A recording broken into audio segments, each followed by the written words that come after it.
Las catástrofes han golpeado a la Tierra desde su nacimiento y exterminado al 99% de las especies. Pero sin esos terribles desastres, nosotros no existiríamos. Hace 65 millones de años, un asteroide del tamaño del Everest se estrelló contra la Tierra a 60 veces la velocidad del sonido, desencadenando una de las mayores extinciones masivas que ha sufrido el planeta y la desaparición de los dinosaurios.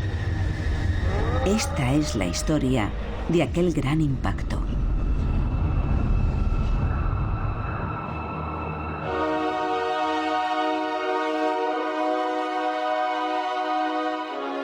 Catástrofe. Impacto cósmico. La Tierra se formó hace 4.500 millones de años.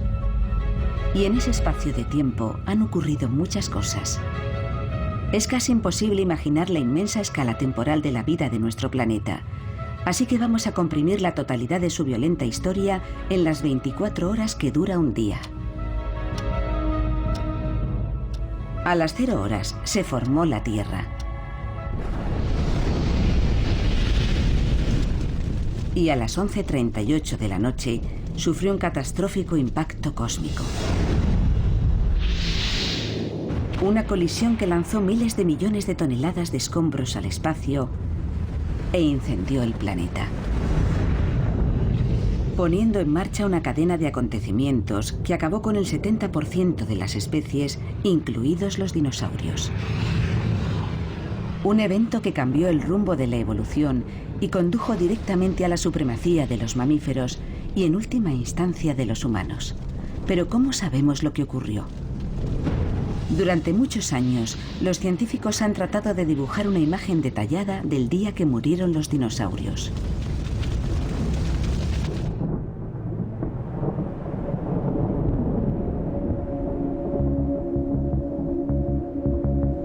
Este es el valle del río Red Deer en Canadá. Aquí, el paleontólogo Phil Currie busca restos de uno de los capítulos más violentos de la historia de la Tierra: la última gran extinción masiva.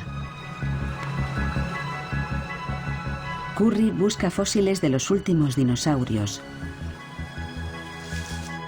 enterrados entre las rocas. Lo maravilloso de este valle es que vayas donde vayas, siempre encuentras huesos en abundancia.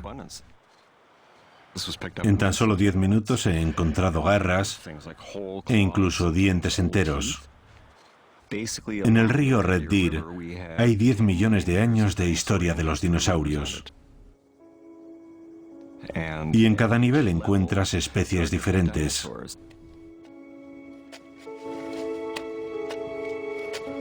Estos estratos de roca nos muestran millones de años de evolución. Cuanto más bajo está el estrato, mayor es su antigüedad. Como pueden ver, la roca está separada en capas. Aquí tenemos una de arenisca, debajo una de barro, otra de carbón, de limolita, de diferentes materiales, y están dispuestas horizontalmente, una encima de otra.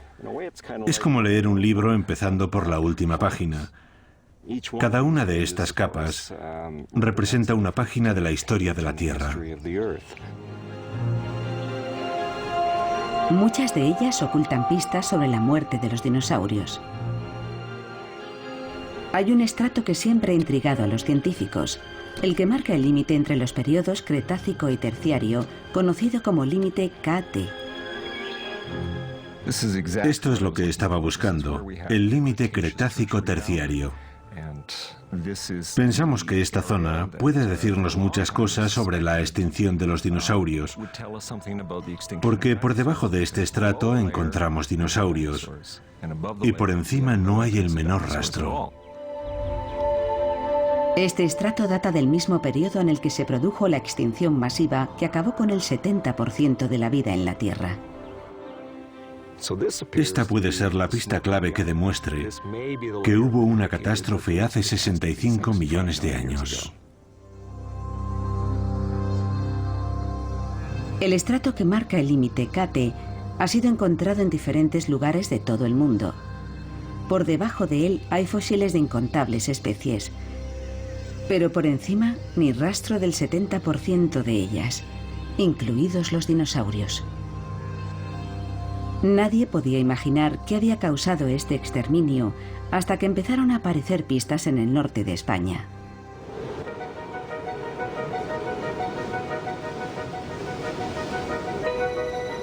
Estamos en Zumaya, en la provincia de Guipúzcoa. Oculto bajo estas espectaculares formaciones rocosas parece estar el rastro de lo que, según los científicos, borró a los dinosaurios de la faz de la Tierra. Hace casi 30 años, el biólogo Jan Smith llegó a estos mismos acantilados. Estaba investigando la desaparición de los dinosaurios y fue uno de los primeros en pensar que el límite Kate podía tener la respuesta. Empecé a analizar la composición química de las rocas más cercanas al límite Kate. Tenía que haber algo en ellas que explicara las causas de la extinción. Lo que descubrió asombró a la comunidad científica.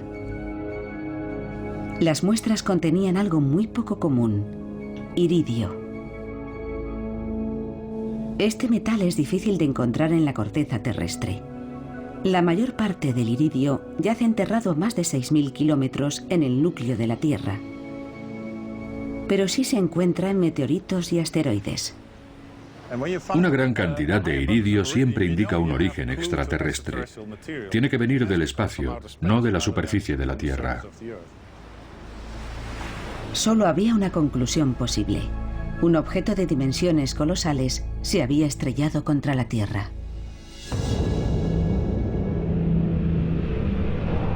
El iridio indicaba que el impacto se había producido hace 65 millones de años, en el mismo momento que marcaba el comienzo de la extinción de los dinosaurios. Para muchos científicos había aparecido el arma del delito: un enorme asteroide del espacio profundo. Pero para probarlo, tenían que encontrar la escena del crimen. La huella de la colisión. Así que iniciaron la búsqueda de un cráter de impacto por todo el globo. La amplia difusión del iridio en todo el planeta indicaba que el cráter podría haber alcanzado los 200 kilómetros de diámetro. El iridio se encuentra en el interior del meteorito, pero cuando este se vaporiza, el iridio se esparce por todo el mundo. Da igual donde estés, siempre encuentras la misma cantidad de iridio. No te indica dónde buscar. Los científicos sabían que se había producido una colisión de enormes proporciones. Pero encontrar el emplazamiento exacto del impacto no iba a ser fácil, tras millones de años de erosión. Solo una combinación de suerte y perseverancia podría conducirles hasta el asesino de los dinosaurios. Son las 11:38 de la noche en nuestro reloj terrestre hace 65 millones de años. El 70% de la vida ha desaparecido, incluidos los dinosaurios. El culpable parecía haber sido un asteroide, pero no existían pruebas definitivas de un impacto de la magnitud necesaria para causar tal destrucción. Reconstruir la catástrofe que había llevado a la extinción de los dinosaurios requería encontrar el cráter producido por el impacto. Dan Durda pertenece a la NASA y está especializado en los efectos de impactos cósmicos masivos. ¿Y qué mejor lugar para investigar que este? Uno de los cráteres de impacto más espectaculares del mundo. El cráter Barringer, en Arizona. El impacto que lo creó se produjo hace 50.000 años. El meteorito que se estrelló aquí no alcanzaba los 50 metros de longitud y, sin embargo, excavó un cráter de 1.200 metros de diámetro y devastó un área de la extensión de Los Ángeles. Aunque insignificante en comparación con el cráter que debió crear el asteroide del Cretácico terciario, el Barringer demuestra el enorme poder de un impacto cósmico. Si un meteorito del tamaño de una casa puede hacer un cráter de este tamaño, imagínense la devastación que pudo causar el impacto de un asteroide del tamaño del Everest.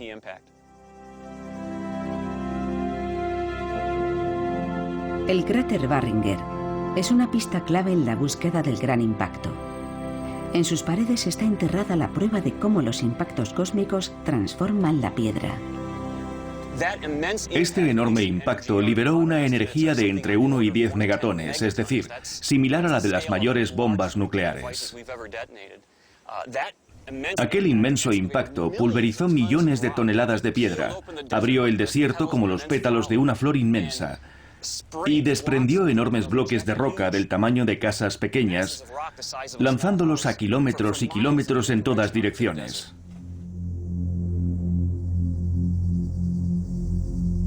La presión y el calor generados por el impacto transformaron las rocas, pulverizándolas en diminutos granos. Un indicador de la violencia de un impacto como este se encuentra en las rocas. Esto es arenisca de coconino, una arenisca bastante sólida, formada por granos de cuarzo compactados. Cuando esta roca sufrió el impacto, se pulverizó, y los granos de cuarzo se convirtieron en un material mucho más fino, casi de la consistencia de la harina. Y esto es lo que le ocurrió a este material, que después se volvió a compactar en las paredes del cráter. El impacto lo convirtió en harina.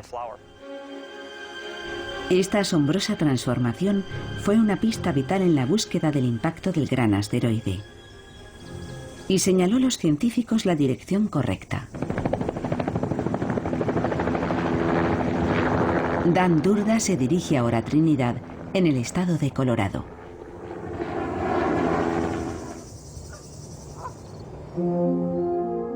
Aquí analizará minerales extraídos del estrato del límite KT.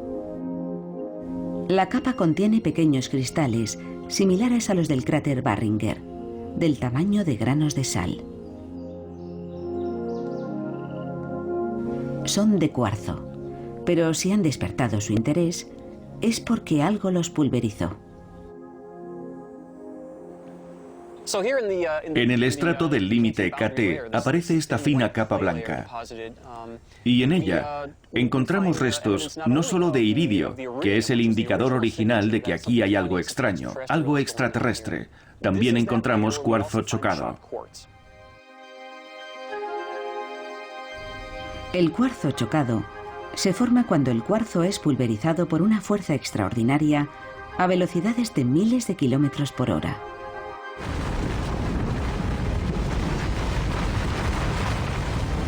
Y solo un fenómeno natural tiene la fuerza suficiente para hacer esto: el impacto de un asteroide.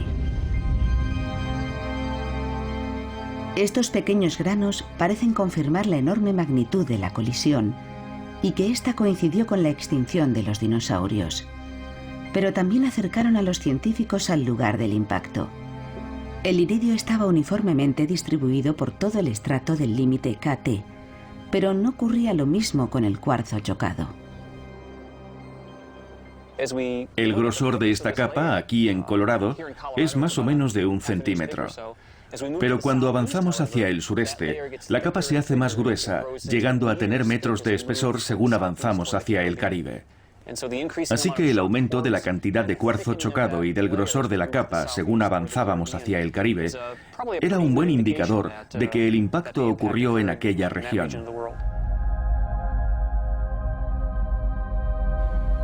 El cuarzo chocado señalaba algún lugar del Caribe como punto probable del impacto, pero los científicos no conseguían encontrar el cráter.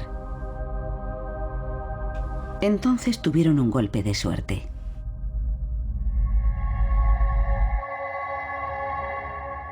En 1978, la compañía petrolera mexicana Pemex estaba haciendo prospecciones en la península de Yucatán. Los datos geofísicos y los mapas de gravedad mostraron una forma de herradura gigante, enterrada a 1200 metros bajo el fondo marino frente a la costa mexicana.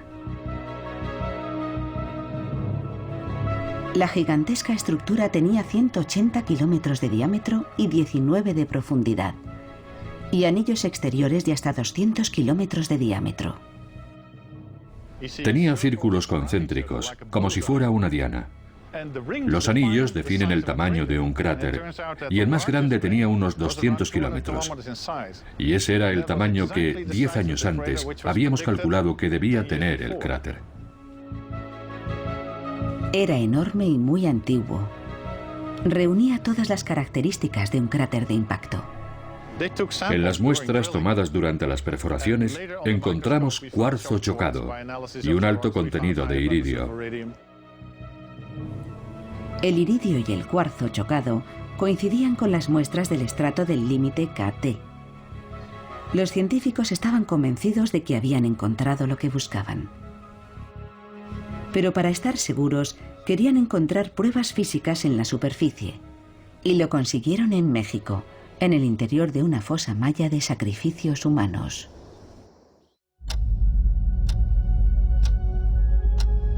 Son las 11:38 en nuestro reloj de la historia, hace 65 millones de años. Un 70% de las especies que poblaban la Tierra ha desaparecido. Los científicos creen que la causa fue el impacto de un asteroide. Habían encontrado pruebas de la existencia de un inmenso cráter en la península de Yucatán, enterrado frente a la costa bajo el fondo marino.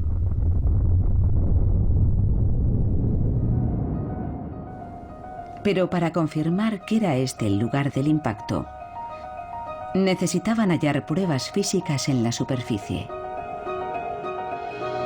Chichén Itzá, México. Hace 1000 años, los mayas adoraban aquí a sus dioses. Pero la tierra sobre la que construyeron sus templos fue modelada por un gran evento 65 millones de años antes. La zona es famosa por sus templos mayas y también por sus cenotes.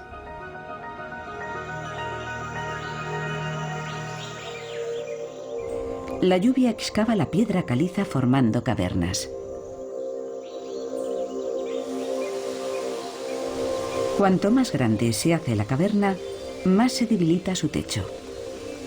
Finalmente se hunde formando el cenote. Para los mayas eran fosas rituales donde hacían sacrificios. Para nosotros, son indicadores que señalan el contorno de un gigantesco cráter de impacto. En 1996, la científica de la NASA, Adriana Ocampo, estableció una conexión entre el impacto y los cenotes, tras constatar que la ubicación de estos era la prueba física de la existencia del cráter. El descubrimiento fue como el desenlace de una novela policíaca, y el anillo de cenotes fue la última pieza del rompecabezas, lo que dio credibilidad a la teoría.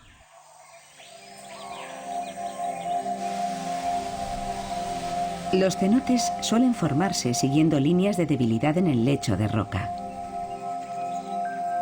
Pero Ocampo observó que en Yucatán los cenotes no seguían fallas naturales. Tal vez estas habían sido provocadas por un impacto.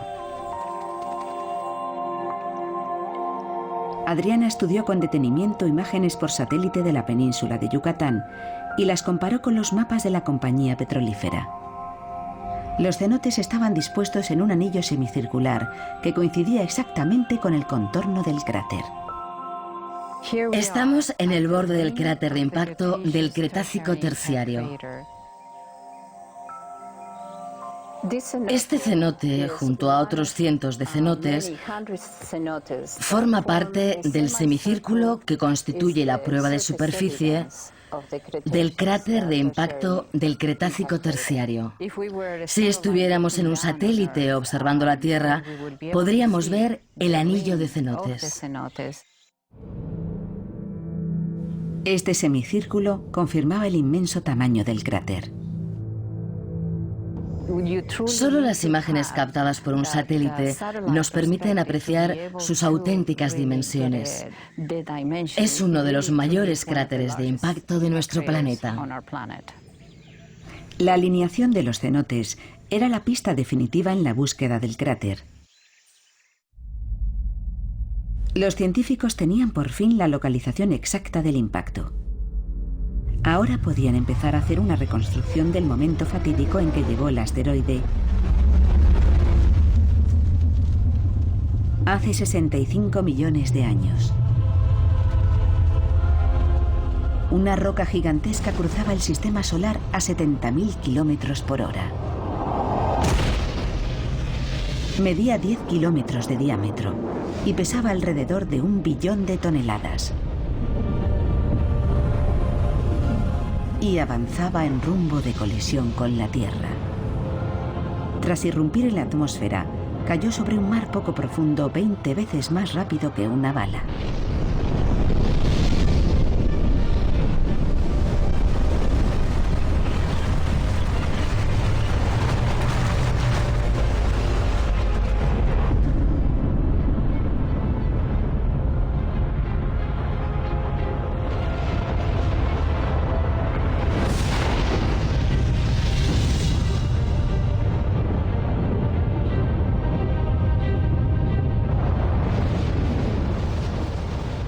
El impacto liberó 6 millones de veces más energía que la erupción del monte Santa Elena en 1980.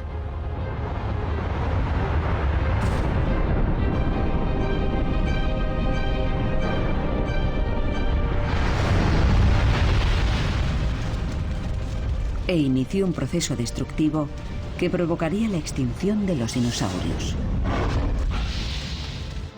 El asteroide era tan gigantesco que cuando impactó contra la Tierra, cuando tocó por primera vez la superficie terrestre, su parte más alta aún estaba a 10.000 metros de altura.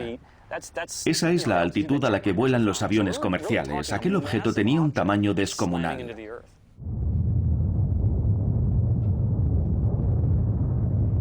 En la historia de la Tierra, solo ha habido un impacto mayor. La colisión con el protoplaneta Theia, 4.300 millones de años antes. Una colisión que fue el origen de nuestra Luna.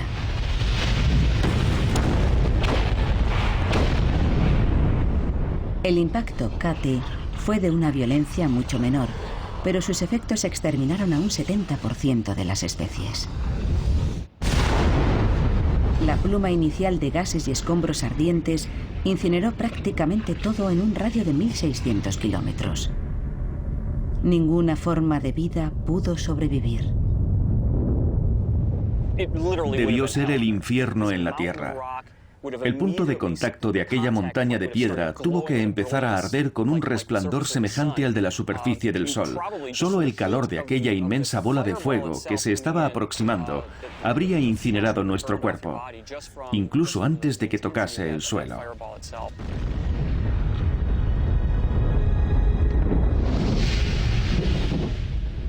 Los científicos han recreado el día de la hecatombe en un laboratorio.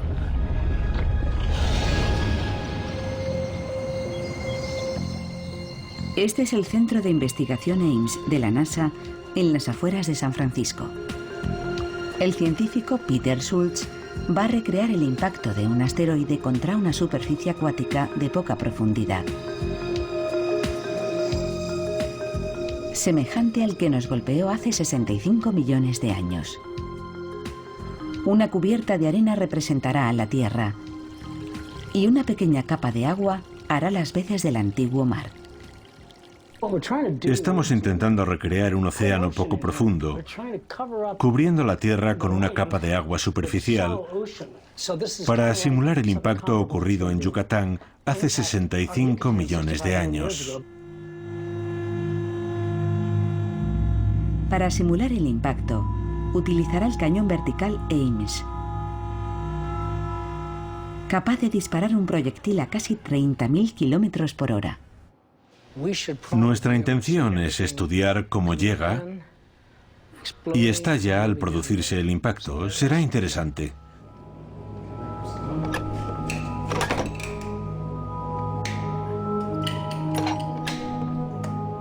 Vale, vamos a cargarlo.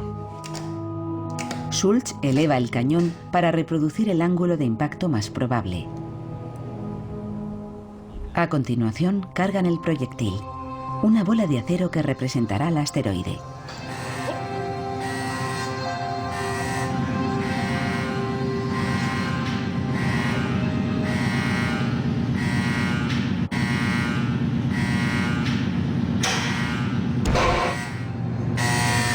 Fantástico.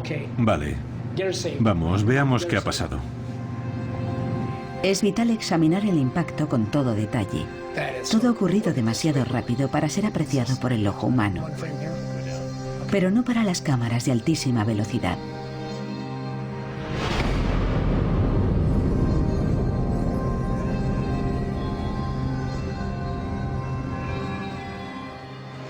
Es simplemente extraordinario. Míralo.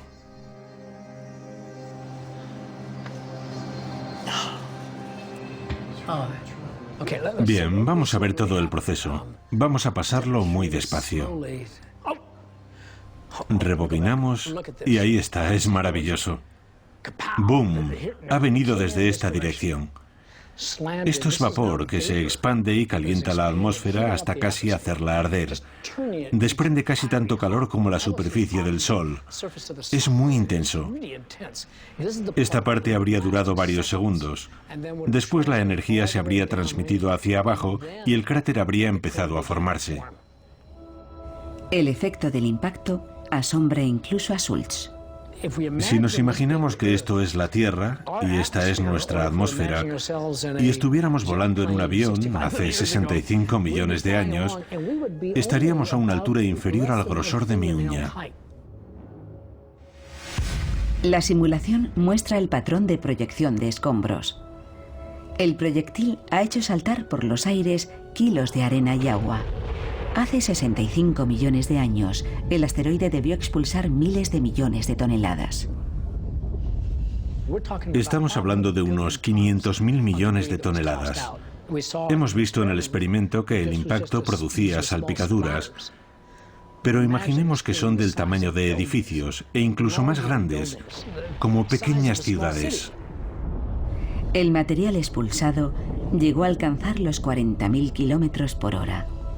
Algunos de esos escombros debieron superar la velocidad de escape de la Tierra. Habrían ido demasiado rápido para que ésta pudiera retenerlos, e incluso podrían haber acabado en la Luna.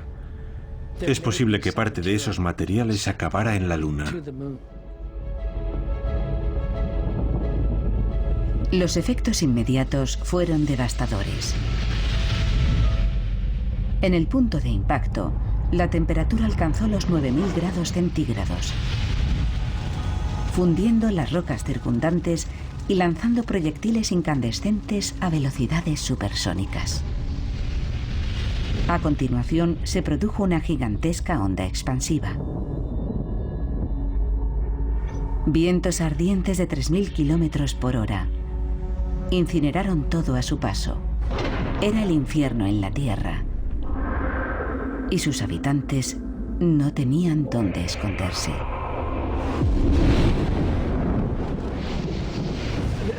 Fue mucho peor que una película de terror o que nuestra peor pesadilla. Es muy difícil contener la imaginación cuando pensamos en algo de esta magnitud.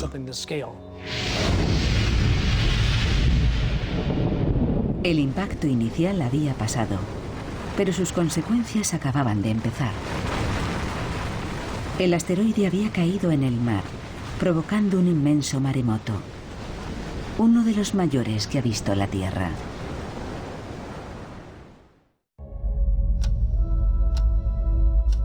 Hace 65 millones de años, un gigantesco asteroide se estrelló contra la Tierra. El impacto provocó una onda expansiva de aire abrasador que redujo a cenizas todo cuanto encontró a su paso.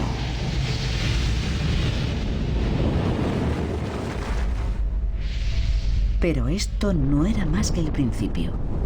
El asteroide cayó sobre el mar, generando un tsunami gigante. La recreación de Peter Schultz muestra en miniatura lo que sucedió a continuación. La onda expansiva del impacto desplaza una gran cantidad de agua y crea una gigantesca ola que es el principio de un tsunami. Un tsunami que habría avanzado a toda velocidad por el Golfo de México y se habría estrellado contra las costas de Alabama, Georgia, toda la región y todo el oeste de México.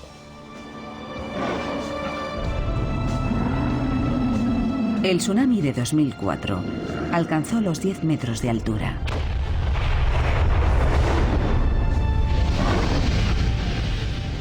El de hace 65 millones de años debió ser 10 veces más alto y miles de veces más destructivo.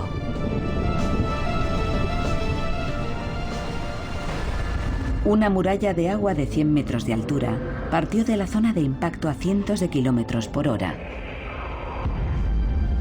Primero había sido una inmensa bola de fuego. Después una onda expansiva. Y ahora un mega tsunami. Nada pudo sobrevivir en miles de kilómetros a la redonda. Pero muy lejos de su radio de alcance, literalmente al otro lado de la Tierra, los dinosaurios se extinguieron. Algo no encajaba. A menos que las consecuencias del impacto hubieran tenido un alcance aún mayor del esperado. Dan Durda, en Colorado, ha desenterrado una pista microscópica que podría explicar cómo el impacto desencadenó una catástrofe global. En este estrato, además del iridio y el cuarzo chocado, también hay pequeñas partículas de hollín, incluso de carbonilla, y este hollín está presente en todo el estrato y en todo el planeta. Si pensamos en la cantidad total de hollín que se encuentra en el límite KT en todo el mundo, estaríamos hablando de unos 70.000 millones de toneladas. Lo que equivaldría a decir que toda la vegetación de la Tierra se incendió a la vez. Esta capa de hollín que se encuentra en el límite KT en todo el mundo solo puede significar una cosa: un infierno global. Pero ¿cómo puede incendiarse todo un planeta?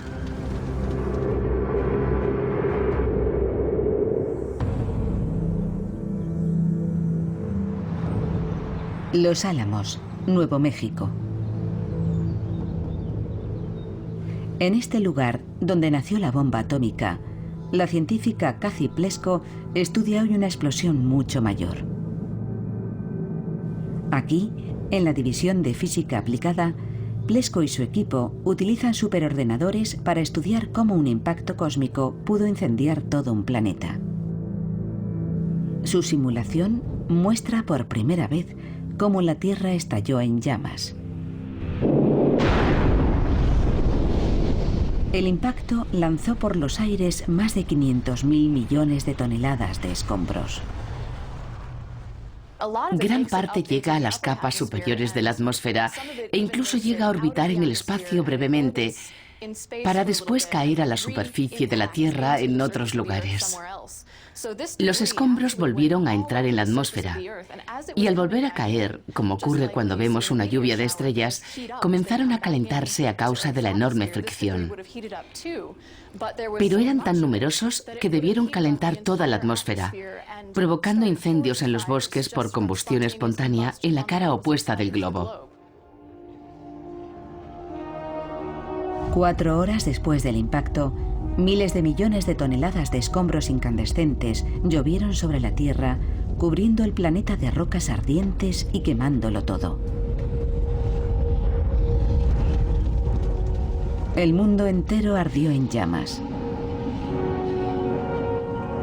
Lejos de la zona de impacto, muchos de los animales que habían sobrevivido a la onda expansiva murieron incinerados.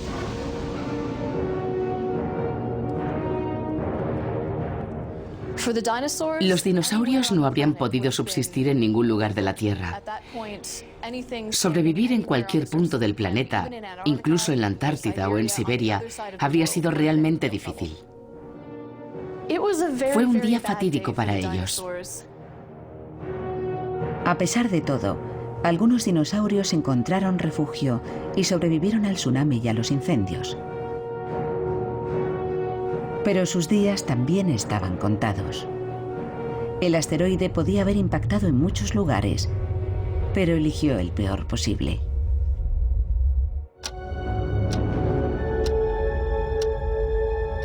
Son las 11:38 en el reloj de la historia. Hace 65 millones de años, un asteroide gigante se estrelló en el mar frente a la costa de México. El impacto, el tsunami y los incendios globales que lo siguieron aniquilaron a casi todas las especies del planeta.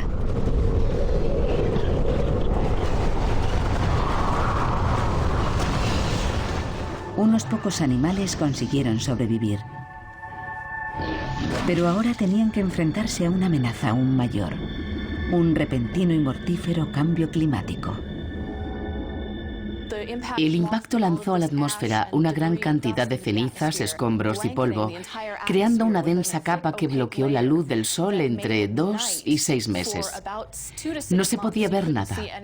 Durante 6 meses no podrías haberte visto la mano delante de la cara. Visto desde la Luna, aquello habría parecido la más terrorífica película de ciencia ficción. La Tierra ya no parecería el planeta azul, más bien parecería el planeta gris.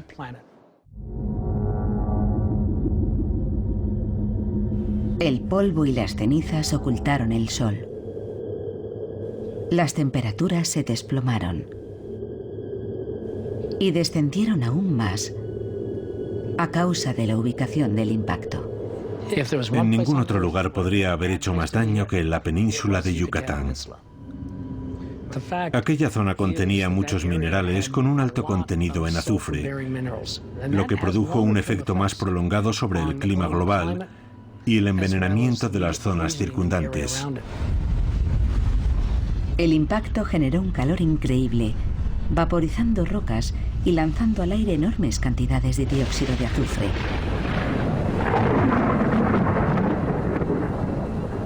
El gas se mezcló en la atmósfera con vapor de agua, formando diminutas gotas de ácido sulfúrico, lo que provocó un nuevo desastre.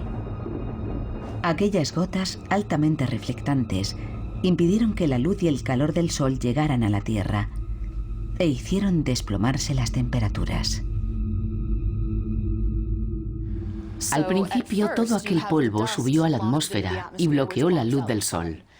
Más tarde volvió a caer debido a su mayor densidad, pero el dióxido de azufre permaneció en las capas superiores, reflejando la luz del sol y enfriando el planeta, lo que prolongó aquel terrible invierno alrededor de un par de años. Las temperaturas descendieron unos 5 grados centígrados. Los bosques destruidos por los incendios empezaron a regenerarse. Finalmente, el dióxido de azufre cayó a la Tierra y las temperaturas volvieron a la normalidad. Pero no sin pagar un alto precio. El dióxido de azufre retornó en forma de lluvia ácida. Tras un invierno de 6 meses sin ver la luz, por fin el sol volvió a aparecer. Las pobres plantas debieron pensar: por fin podremos germinar y crecer. Y entonces cayó el dióxido de azufre en forma de lluvia ácida, quemando todas las hojas. La cadena alimenticia se rompió. Los pocos animales que habían sobrevivido al impacto, el tsunami, los incendios y el desplome de las temperaturas empezaron a morir de hambre. Y las consecuencias del impacto siguieron manifestándose. El enfriamiento global dio paso al calentamiento global. Las rocas que pulverizó el asteroide, además de azufre, contenían dióxido de carbono. Y vaporizadas por el impacto, liberaron miles de millones de toneladas de este gas de efecto invernadero, el equivalente a 3.000 años de las emisiones actuales de combustibles fósiles. El dióxido de carbono fue el último efecto del impacto, un efecto que se prolongó durante siglos, calentando el planeta en lugar de enfriarlo.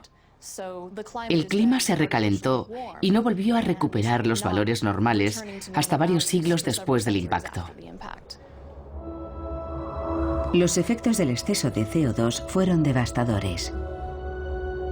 Las temperaturas se elevaron 10 grados centígrados durante los 100 años siguientes.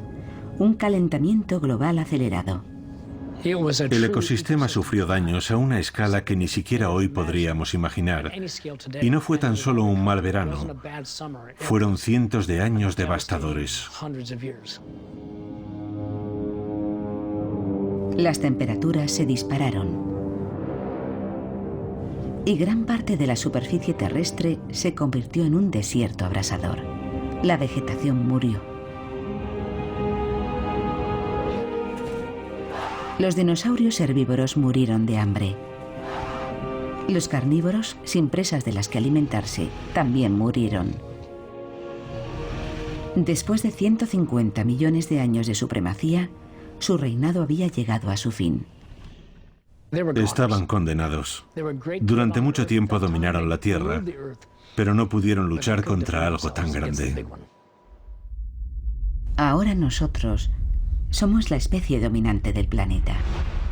¿Pero podríamos sobrevivir a un desastre de tal magnitud? Si ocurriera hoy algo tan terrible, solo sobreviviría una pequeña parte de nuestro mundo. La mayor parte de Norteamérica desaparecería. Y los escombros lanzados a la atmósfera terminarían por afectarnos a todos. Por no hablar del brusco cambio climático, que podría pasar de un calentamiento increíble a un enfriamiento extremo y al que nos sería casi imposible adaptarnos. Sería un periodo muy largo de lucha por la supervivencia. Pero podría volver a ocurrir, o quizá fue algo excepcional. Por supuesto que volverá a ocurrir. Estamos hablando de procesos naturales y los impactos se producen de vez en cuando. Uno tan grande debería ocurrir una vez cada 100 millones de años. Impactos tan gigantescos son poco frecuentes.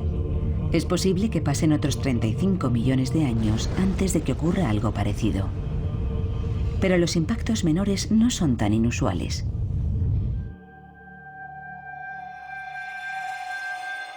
Hace 50.000 años, un meteorito de apenas 50 metros creó el cráter Barringer, devastando un área de la extensión de Los Ángeles. Y en 1908, el bólido de Tunguska destruyó un área de más de 2.000 kilómetros cuadrados. Aproximadamente cada 100 años se produce un impacto como este, así que el próximo no debería tardar mucho.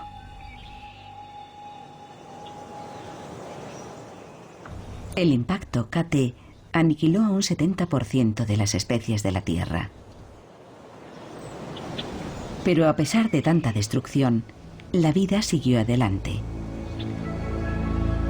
Unas pocas especies sobrevivieron y prosperaron, y finalmente evolucionaron hasta llegar a nosotros. Hace 65 millones de años, un asteroide se estrelló contra la Tierra, poniendo en marcha una cadena de acontecimientos que acabó con el 70% de las especies, incluidos los dinosaurios.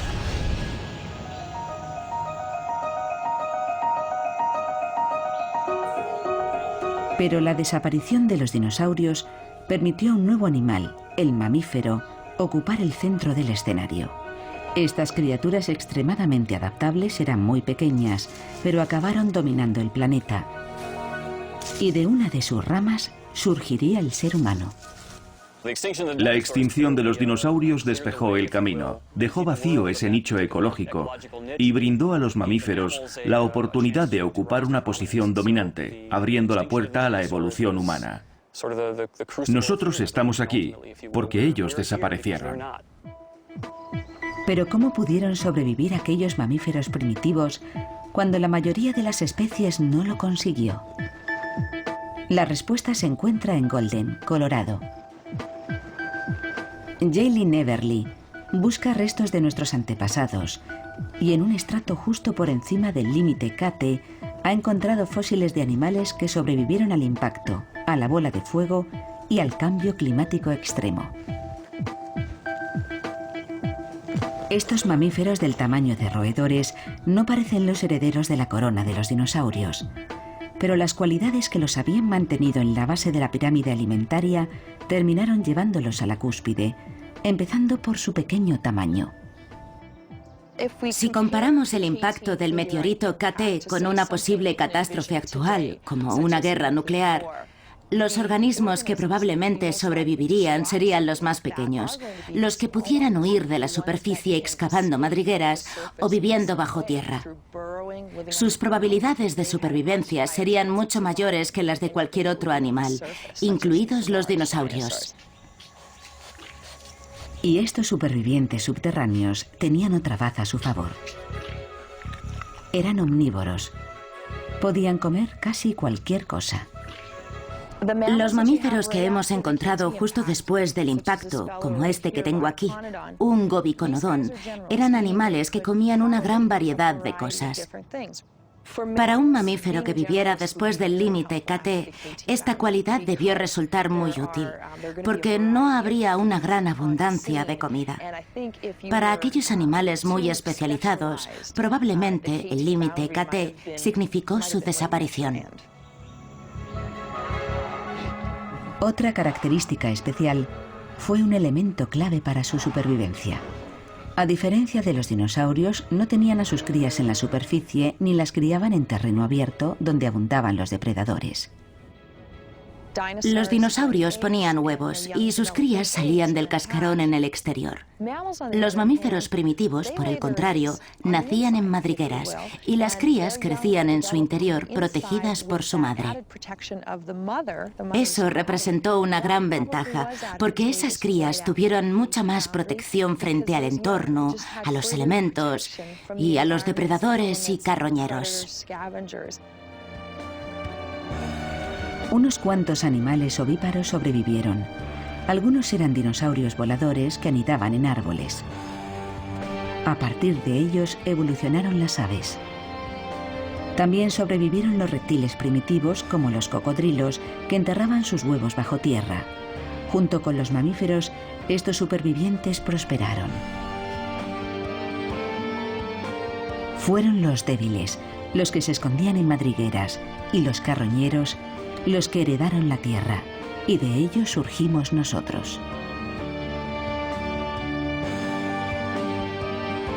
Es extraordinario que en parte debamos nuestra existencia a un impacto catastrófico que convirtió nuestro planeta en una bola de fuego y desató un mortífero caos global.